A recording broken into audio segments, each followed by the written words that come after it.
Hello. In this video, we'll be going through the statement of cash flow, additional income statement issues. As a recap, I'm just going to go through what the statement of cash flow looks like. The statement of cash flow tells the reader of the financial statements all the cash inflows and outflows that occurred during the period, and it breaks it out by different activities. First, we have our operating activities, then we'll have our investing and financing activities. This video assumes that you've already watched the previous videos relating to the cash flows of operating activities, financing, and investing, specifically for operating the one having to do with the indirect method, which is the one that we see presented here. So we have all the operating activities to get to basically it's a net income on a cash basis. And then after operating activities, we have investing activities, and it lists off all the cash inflows and outflows related to investing activities, which are typically having to do with long-term assets. It could also be short-term investments. And then we also have our cash flow from our financing activities, which are typically having to do with long-term liabilities and equity transactions. So let's talk about the indirect method when we're talking about the operating activities section. The indirect method always starts with the net income that we get from our income statement. It's really important that you keep in mind that our starting point is based on the accrual basis, and we're trying to convert it into a cash basis net income. So when we're trying to convert to a cash basis income, we start with the net income. We have to remove any non-cash revenues and non-cash expenses like depreciation expense, amortization expense, and we remove any gains or losses on the sale of land, building, equipment, and investments because there's no cash involved with that specific entry for the gain or loss. There may be cash received or paid, but that would be reported in the investing activities section of the statement of cash flows, but we're just going to undo it from our net income number on the operating activities section. And then we also have balance sheet adjustments, which we'll get into in a different video. So this is just a recap of what I just said. So if you want it listed out differently, here it is.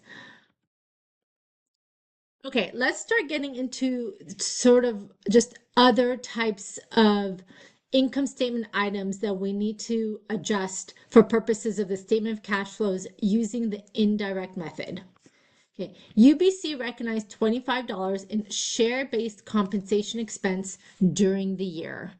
And no cash is involved when we book share-based compensation, but the share-based compensation is an expense on our income statement and reduces our net income. And so because this entry does not hit any cash, we have to reverse it. We have to reverse this expense by adding it back in our statement of cash flows. So this is kind of a little snapshot. If we start with net income, right, from the income statement of $120, and included in this $120 is $25 of share-based compensation, right? So share-based compensation, if you recall from a previous chapter, is when we book that when we issue restricted stock, RSUs, restricted stock units, stock options, if we have warrants, which we have not learned about, but the company will record a share-based compensation expense for over the number of periods it takes to vest in these different types of stock-based compensations, and they'll debit compensation expense and the credit goes to different accounts depending on whether you have, restricted stock, RSUs, or stock options. The accounts might differ, but in any one of those cases, compensation expense is being recorded, right? Which is reducing our net income, and the other side is not to cash. It is some other sort of equity account. So we have to add that expense back. So that's kind of one unique income statement issue that we have to watch out for. Another issue is a company might have impairment losses. And an impairment loss is on intangibles are recorded when the carrying amount of the asset is not recoverable and it exceeds its fair value. So when that happens, right, the company will credit the asset and it will debit impairment loss. So it'll do debit the impairment loss, let's just say in this case for $15, and then it'll reduce the carrying value of that asset, whatever that intangible asset is. So when we're looking at the activities, operating activities in the statement of cash flows, and we start with our net income number, right? That net income number includes, in this situation, a $15 impairment loss, right? So it started with 135 and it got reduced by 15 to get to 120. So we have to reverse that loss when we do the indirect method. Okay, now a different situation is when we have gains or losses on non-monetary exchanges. Non-monetary exchanges is when one asset is exchanged for another, and there may or may not be a monetary, like a cash component to it, but there's definitely an exchange of one asset for another asset. So UBC exchanged existing land for a new building. So when I say one asset for another, I mean a one non-cash asset for another non-cash asset. Okay, so they exchanged existing land for a new building. At the time of the exchange, the land had a book value of $20 and a fair value of $35. This is how that entry would be recorded. They received a building, right? And they booked that building at the fair value of the asset that they let go, that they gave away. So they gave away their land, and so they have to write it off their books at the book value, but their new building is going to be at the fair value of that land. And then any difference is going to be either a gain or a loss. In this situation, a gain. So we have a gain on exchange of assets, and that gain, right, goes on our income statement and increases our net income. But if you look at the entry, it has no effect on cash flow. So when we do our indirect method for the activities, for the operating activities section, we have to subtract it from the net income. So here's our $120 starting net income, and we're going to do the opposite. If it's a gain, we're going to subtract it out. Now, assume now that same situation, except there's also a payment of $10 cash. So in that situation, here is our different entry. Now, our book value, we gave them our land that had a cost of $20. We also gave the seller $10. And so the land, the fair value of the land that we received is the fair value of the land, plus we have to increase it for the $10. So now it's 45, and now our gain is still 15. This gain of 15 is still on our operating activity section. We're going to do this. We're going to do the same thing. We're going to reverse it. The $10 cash, right, is a cash outflow because we paid it. That will go into our as a cash outflow in the investing activity section of the statement of cash flow because we purchased a long-term asset with it. If you can recall, and here's another situation, when we're talking about the statement of cash flows and we're looking at the cash inflow and outflow of cash, cash means it's cash equivalents, right? It's cash equivalents plus restricted cash. It's all those things all go into one bucket that we call cash, okay? But it's all those things.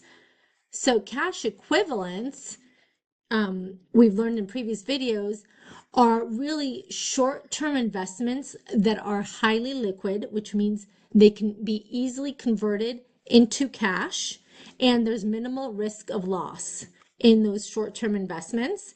And so those are lumped into cash equivalents. And when we say short-term, In this situation, we mean that these investments are only for 3 months or less. So when we have a purchase or a sale of a cash equivalent, meaning a short-term investment, we don't report it on the statement of cash flows. Because think about when we take out money from the bank cash and put it back in, that's not a statement of cash flows activity. We don't report that as an activity on the statement of cash flows. It's just part of our cash balance. This is the same thing. If you have a short-term investment, the purchase or sale of it is not reported on the statement of cash flows in one of the activities section. I just want to emphasize the fact for when we're talking about this, that the sale or the purchase of a short-term investment as a cash equivalent does not get lumped into one of the operating, investing, or financing activities on the statement of cash flow. This specific short-term investment is the cash equivalent is only if it's a 3-month or less investment. You can have short-term investments. A company might purchase a short-term investment, and that investment, they're going to be held for 9 months. In that situation, that's greater than 3 months, it's no longer considered to be a cash equivalent. And therefore, if we purchase that investment, we would show a cash outflow in the investing activities section, because now we have purchased an actual investment. So they're both short-term investments, but to be considered a cash equivalent, it's a specific type of short-term investment that's only held for 3 months or less. However, there's always an exception exists if the cash equivalent investment is sold for either more or less than acquisition cost. So if we bought a treasury bill, let's just say for $2, and then we sold it for $2, that's just having cash going out for $2 and then cash coming in for $2, right? It's like a non-event for the statement of cash flow purposes. But if, let's just take this example, if I bought the treasury bill for $2 and then a month later, I sold the treasury bill for $3, then what just happened? Let's just see on my balance sheet, I have an increase of cash, right? Because I sold it for, that's the selling. So I sold it for $3 and I received cash. When I bought it, I reduced my cash by $2, right? So I had inflow of 3, but I actually had an outflow of 2. So I have a net increase in my cash for $1. How would we record that? That $1 is going to be included in the net income.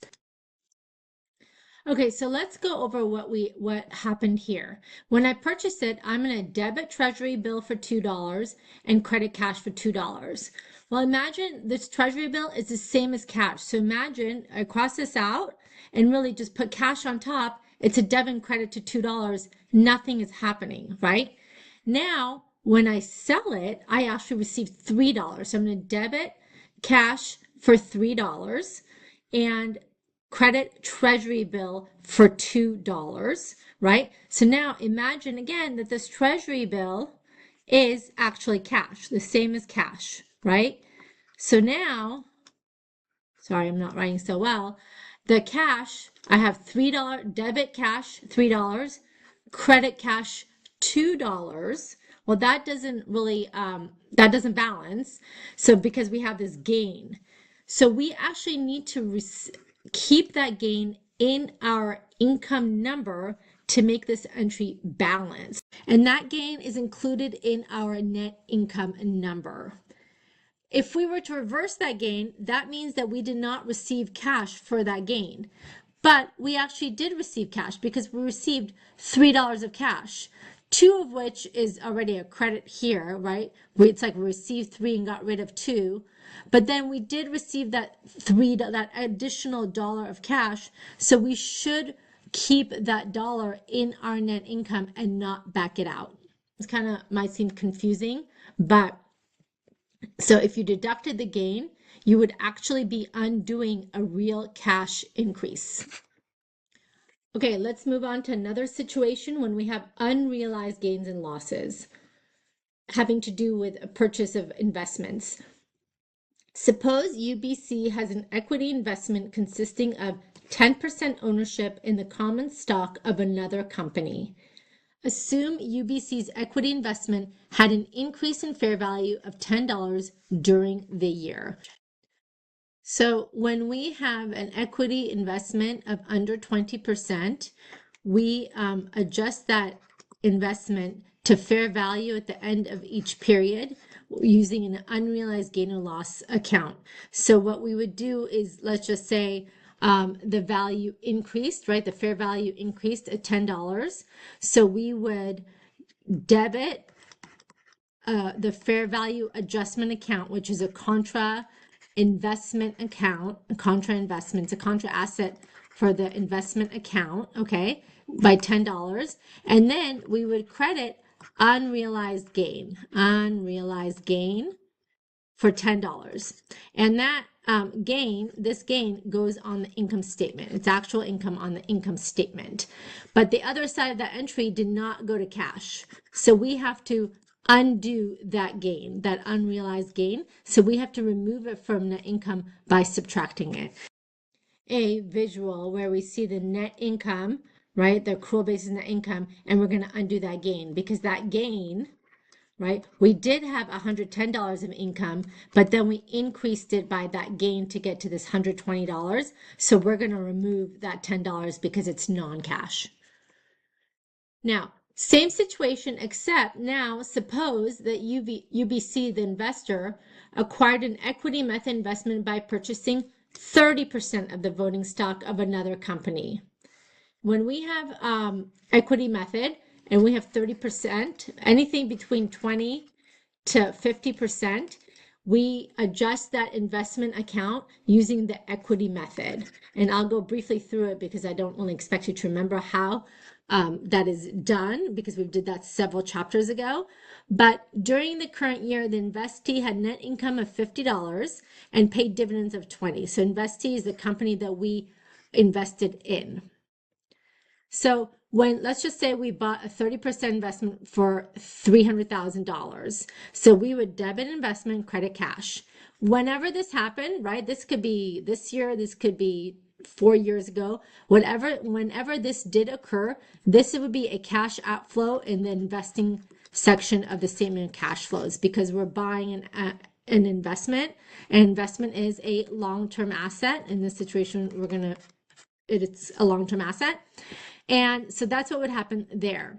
Now, fast forward to this year, and we're told that the company we're investing in has $50,000 of net income.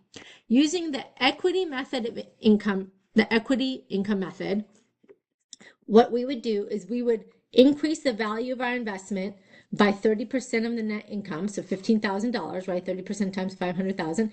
And then we actually record equity income on our income statement. So, right, so this increases our net income by $15,000. Now, what do we do with the dividends? Because they also pay dividends for 20%. We take our share, which is 30%, and we receive cash for $6,000, but then we credit the investment account. Okay, we reduce our investment for the dividends paid. Now notice this credit did not go to dividend income. It went to the actual investment account, an asset account. So when we're looking at our income statement, our net income includes this $15,000. It does not include the $6,000 of dividend income because that credit never went to dividend income, it went to investments.